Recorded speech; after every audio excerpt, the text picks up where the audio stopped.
بسم اللہ الرحمن الرحیم۔ السلام علیکم ورحمۃ اللہ وبرکاتہ۔ سیکنڈ ایئر کلاس، کیا حال ہے بیٹا آپ سب کا؟ اللہ تعالیٰ ہم سب کو اپنی حفظ و امان میں رکھے اور ہم پر اپنی رحمت نازل فرمائے۔ عزیز طلبات، سبق نمبر 9 مولانا ظفر علی خان، جن کے مصنف چراغ حسن حسرت ہیں۔ زیر نظر مضمون جو ہے یا خاکہ جو ہے، یہ ہم کہہ سکتے ہیں اسے مردم دیدہ سے لیا گیا ہے۔ جو کتاب آپ کے سامنے ہے، اس کے مصنف کون ہیں؟ مردم دیدہ کے چراغ حسن حسرت۔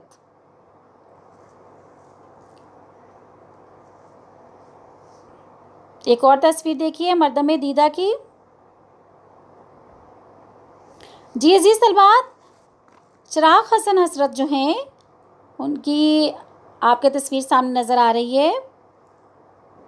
1904 میں یہ پیدا ہوئے کشمیر کے علاقے میں۔ جو وفات ہے ان کی 1955 یعنی 26 جون 1955، تقریباً 50-51 سال کی عمر میں یہ لاہور میں جو ہے ان کی وفات ہوئی۔ کلمی نام جو تھا کولمبس، کوچہگر، سندھ باد جہازی کے نام سے تھا۔ پیشہ جو تھا ان کا شاعر تھے، صحافی تھے، زبان اردو تھی، قومیت پاکستانی تھی۔ جی عزیز طلبات، اگر ہم دیکھا جائے تو چراغ حسن حسرت جو تھے اردو کے ممتاز مطالبات نگار، شاعر، ادیب اور صحافی تھے۔ 1904 میں بمیار ضلع پونچھ کشمیر میں پیدا ہوئے۔ حصول تعلیم کے بعد انہوں نے کولکتہ میں اخبار نویسی کا کام شروع کیا اور اخبار جو ہے نئی دنیا کے ذریعے ایک مزاح نگار کی حیثیت سے مشہور ہوئے۔ اس کے بعد لاہور آ گئے اور متعدد اخبارات سے وابستہ رہے، جن میں ہے آفتاب، ذمہ دار، شہباز، احسان، امروز اور نوائے وقت کے نام سر فہرست تھے۔ مولانا چراغ حسن حسرت کا شمار اردو کے صف اول کے ہمیں طنز نگاروں میں ملتا ہے۔ وہ سندھ باد جہازی کے نام سے فقاہیہ کالم لکھتے تھے۔ قبل ازیں وہ اپنے مکالموں میں کولمبس کا کلمی نام بھی استعمال کرتے رہے ہیں۔ حسرت نے ایک 7 روزہ رسالہ جو تھا شیرازہ بھی جاری کیا۔ اس کے بیشتر مضامین مزاحیہ ہوا کرتے تھے، لیکن بہت جلد اسے چھوڑ کر ریڈیو میں ملازمت اختیار کر لی انہوں نے۔ کچھ دنوں جو تھا محکمہ پنجاب کے بھی 7 روزہ ترجمان کی ادارت انہوں نے سنبھالی۔ دوسری جنگ عظیم میں فوجی اخبار سے وابستہ ہو جاتے ہیں اور پھر میجر کے عہدے تک جا پہنچتے ہیں۔ فوجی ملازمت کے سلسلہ میں برما اور ملایا میں بھی جانا پڑا انہیں۔ قیام پاکستان کے بعد جو تھا امروز کی عدالت سنبھالی، لیکن بہت جلد یہ ملازمت انہوں نے کیا کر دی؟ ترک کر دی، اور پھر کس سے وابستہ ہو گئے؟ ریڈیو پاکستان میں قومی پروگرام کے ڈائریکٹر ہو گئے۔ حسرت جو تھے 26 جون 1955 میں لاہور میں انتقال کر گئے اور میانی صاحب کے قبرستان میں سپرد خاک ہوئے۔ عزیز طلباء، جو ہے ان کے جو ہم کہہ سکتے ہیں کہ ان کے کالموں کے جو تھے 2 مجموعے شائع ہوئے، یعنی کالم کے۔ ان میں پہلا جو تھا حرف و حکایات، 1900 جو ہے ہمیں 56 میں جو 700 سے زائد صفحات پر مشتمل ملتا ہے، اسے سید ضمیر جعفری نے مرتب کیا تھا۔ دوسرا جو ہمیں ملتا ہے وہ ہے مطالبات، 1939 میں شائع ہوا۔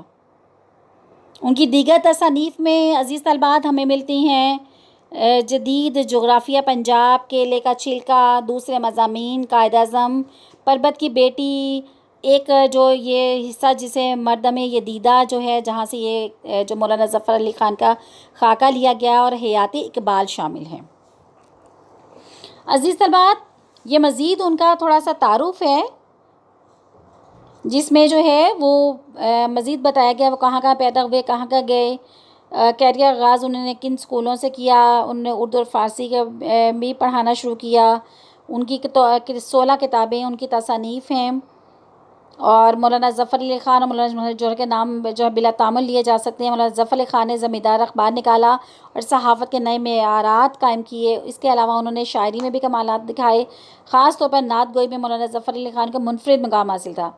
اب یہاں پہ دیکھیں یہ ساتھ حسرت کے ساتھ اب یہ بتا رہی ہے کہ مولانا ظفر علی خان کو ایک منفرد مقام حاصل تھا. چراغ حسن سبھی انہی خصوصیت کے حامل تھے، جو کہ کس کی بات کر رہے ہیں؟ مولانا ظفر علی خان کی. وہ صحافی بھی تھے اعلیٰ پائے کے، فارسی بھی پڑھانا شروع کیا انہوں نے. 16 کتابیں جو تھیں انہوں نے پیچھے بھی ہم نے بتایا کہ انہوں نے لکھی. انہوں نے اخبارات میں کام کیا جن میں جو ہے مختلف اخبارات، جو اخبارات کا ذکر ہے جو کہ ہم پہلے بھی آپ کو اس کا حوالہ دے چکے ہیں. مختلف طرح سے جو ہے کس طرح سے چراغ حسن حسرت کا مولانا ظفر علی خان سے جو تھا رابطہ تھا، اور کس طرح انہی اخبار میں ان کا جو مولانا ظفر علی خان کا جو اخبار تھا اس سے بھی یہ وابستہ رہے. مزید جو ہے 1925 میں جو ہے چراغ حسن حسرت جو تھا اخبار نئی دنیا سے وابستہ ہو گئے تھے، اور یہاں انہوں نے کولمبس کے نام سے جو تھا، کلمی نام سے، کلکتے کی باتیں کے نام سے کالم لکھنا شروع کیا تھا.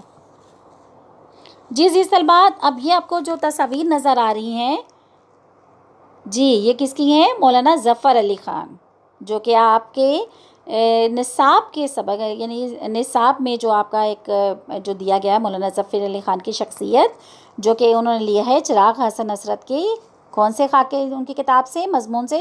زیر نظر مضمون کہاں سے لیا گیا ہے؟ جی مردم دیدہ سے، جس میں انہوں نے جو ہے مولانا ظفر علی خان کا یہ خاکہ پیش کیا ہے. عزیز طلاب، مولانا ظفر علی خان کے بارے میں جو کہا جائے تو اس کا ایک تھوڑا سا ایک میں آپ کو سینٹرل آئیڈیا یعنی مرکزی خیال کی طرح ان کے شخصیت کے بارے میں بتا دوں کہ مولانا ظفر علی خان جو تھے آپ کہہ لیں کہ وہ بہت ہٹ کے پکے تھے، جو ٹھان لیتے تھے کر گزرتے تھے. گھڑ سواری، نیزہ بازی، کشتی گرانی کا فن جو تھا جانتے تھے، اور ایسے اکثر ہوتا تھا کہ ایسی نظمیں آدھے گھنٹے میں لکھتے فوراً، یعنی کہ فوری طور پر کسی بھی موضوع پر فوراً جو ہے وہ کچھ نہ کچھ کہہ دیتے تھے. کوئی اچھا شعر کہتا یا اچھا مضمون لکھتا تو انعام دیتے اور حوصلہ افزائی کرتے. انہیں اخبار کی زبان اور کتابت کی صحت کا بڑا خیال رہتا تھا. جب تک دفتر میں رہتے تھے سب کی جان پر بنی رہتی تھی. یعنی یہ میں نے آپ کے پورے سبق کا ایک حوالہ دے دیا ہے کہ اس طرح سے ہو رہا تھا. جی عزیز طلبات، اب باقاعدہ جو ہیں ہم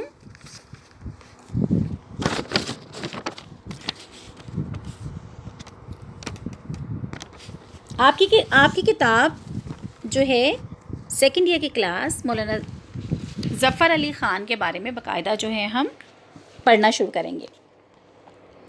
جی عزیز طلبات، اگر آپ پہلا پیراگراف دیکھیں تو اس میں جو ہے اب سے کوئی 10 سال ادھر کا زمانہ ہے کہ میں اخبار نئی دنیا کے دفتر میں بیٹھا کام کر رہا تھا. اب یہ کون کہہ رہا ہے؟ جی یہ آپ کو مصنف بتا رہے ہیں. کون؟ چراغ حسن حسرت. اور نئی دنیا اخبار کون سا تھا بیٹا؟ کلکتہ اخبار، جس میں حسرت کوچے گرد کے کلمی نام سے کلکتے کی باتیں کے عنوان سے کالم لکھا کرتے تھے. جی نئی دنیا کی بات ہو رہی ہے نا بیٹا یہاں پہ.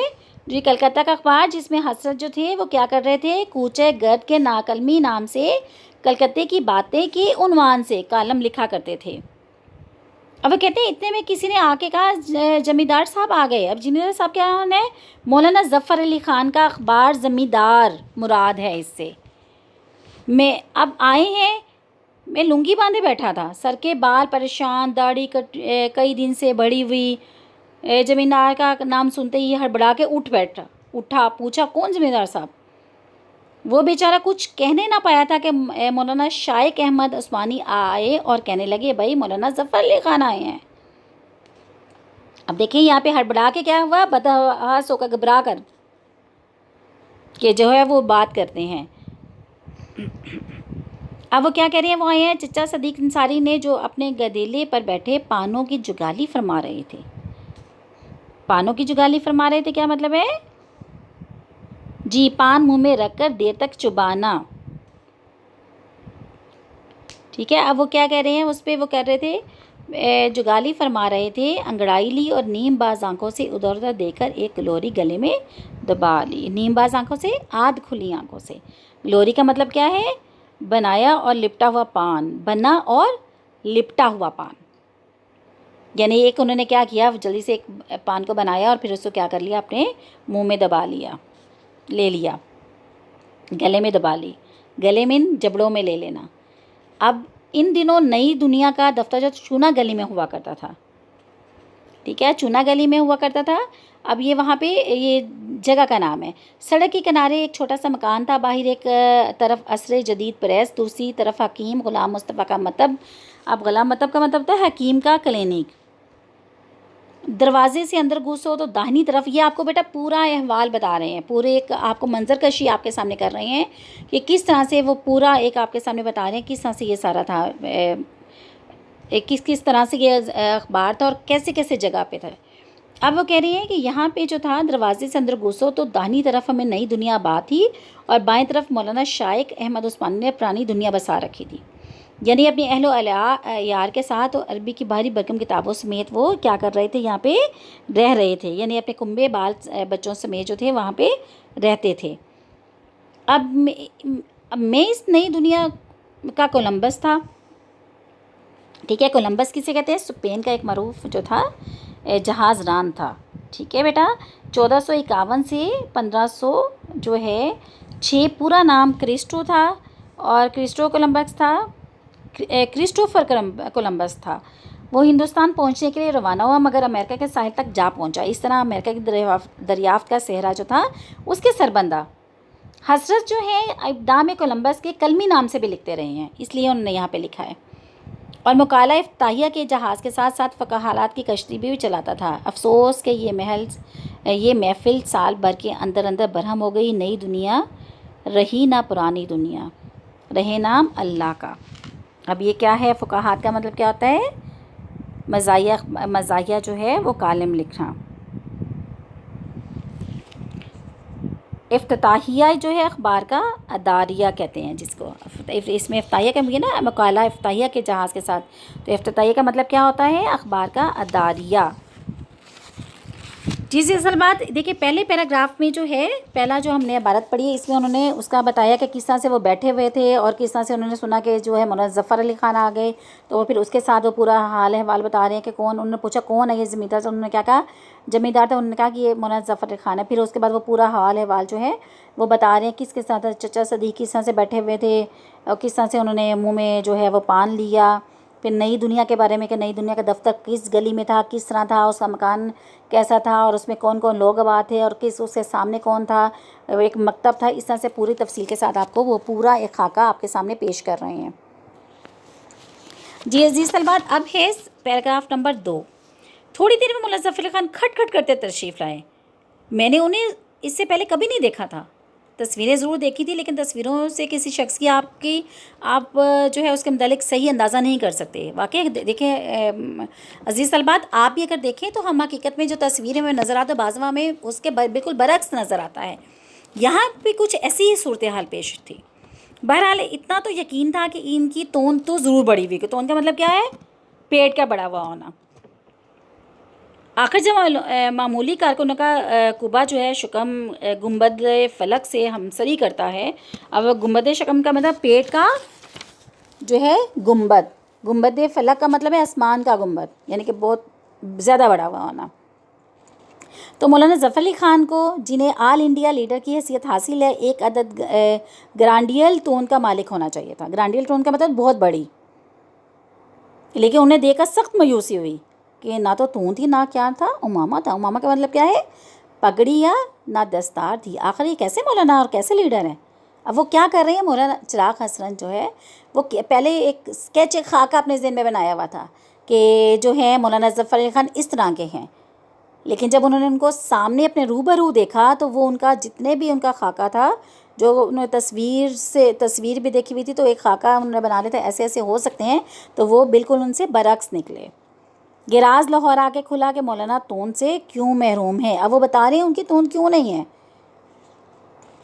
غرض مولانا تشریف لائے اور آتے ہی سائمن کمیشن، ہندوستان کے جدید اصلاحات، راؤنڈ ٹیبل کانفرنس اور کامل آزادی کا قصہ چھیڑ دیا. اب دیکھیں یہاں پہ وہ کہہ رہے ہیں سائمن کمیشن. سائمن کمیشن سے عزیز طلبات کیا مراد ہے؟ برطانوی حکومت نے ہند میں دستوری اصلاحات کے لیے 8 نومبر 1926 کو پارلیمنٹ کے رکن سر سائمن کی سربراہی میں ایک کمیشن مقرر کیا تھا جس کے ذمہ شہادتیں قلم بند کرنا تھا، تجاویز وصول کرنا اور جائزے کے بعد ان سفارشات مرتب کرنا تھا. جو تھا اسی کمیشن نے ہند میں جو داغانہ انتخاب کی سفارش بھی کی تھی. کانگریس اور مسلم لیگ نے اس کا بائیکاٹ کیا، اور البتہ مسلم لیگ کے ایک دھڑے نے اس سے تعاون کیا، ایک آپ کہہ سکتے ہیں ایک گروپ نے۔ اب راؤنڈ ٹیبل کانفرنس کی بات اس میں انہوں نے کی ہے۔ راؤنڈ ٹیبل کانفرنس عزیز طلبات، برطانوی حکومت نے سب سے پہلے 1930 میں لندن میں کانفرنس طلب کی تھی، جس میں مختلف پارٹیوں کے اکابر کو مدعو کیا گیا تھا تاکہ مذاکرات کے ذریعے آئینی اصلاحات اور دیگر معاملات طے کیے جائیں۔ 1930 سے 1932 تک 3 بار یہ گول میز کانفرنس جو تھی منعقد کی گئی تھی۔ مولانا شائق احمد عثمانی ان دنوں کانگریس کے باغی ہو چکے تھے اور سائمن کمیشن سے تعاون کے حامی تھے۔ ان سے اس مسئلے میں بحثیں ہوتی رہتی تھیں۔ اب مولانا نے یہ حکایت شروع کی تھی تو پھر یہی بحث چھڑ گئی، لیکن دراصل مجھے اس بحث سے کہتے ہیں مجھے اسے دلچسپی نہیں تھی، میں ان سے کچھ اور سننا چاہ رہا تھا، کیونکہ یہ باتیں تو ہم ان سے سنتے چلے آ رہے تھے۔ عزیز طلبات، یہ صفحہ نمبر 54 ہے۔ انشاءاللہ جو ہے باقی سبق ہم دوسرے لیکچر میں کریں گے انشاءاللہ۔